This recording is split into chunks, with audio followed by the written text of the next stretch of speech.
Those hot temperatures are great for summer activities, but they can be deadly for anyone who spends too much time outside. The GTA's homeless population is particularly vulnerable at a time like this. Stephen D'Souza spent the day with volunteers who are hitting the streets with a liquid lifesaver. 85 cases. On a day like today, these bottles of water are a godsend for the Street Connection Church. Whatever comes along, whatever the Lord blesses us with, as soon as it comes in, it goes out.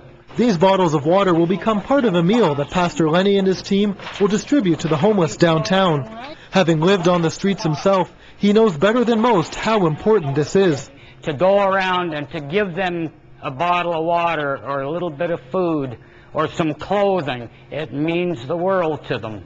71, 72. The bottles came as a result of Project Water. In its 8th year, the goal is to get the message out that the hot, humid weather in the summer is just as dangerous for the homeless as the winter cold.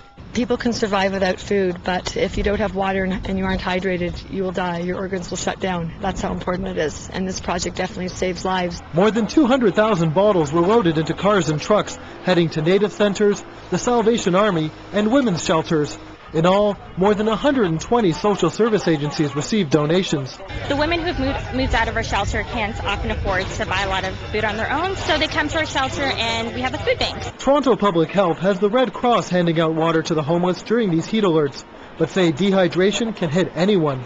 It'll vary from person to person what type of activity they're involved with and the types of actual fluids they're intaking. So what we recommend is to avoid caffeinated beverages, coffee and soft drinks, and to drink water and natural fruit juices. Pastor Lenny is happy to have plenty of water, but hopes there aren't too many heat alerts, because even all of this will only last a couple of weeks at the most.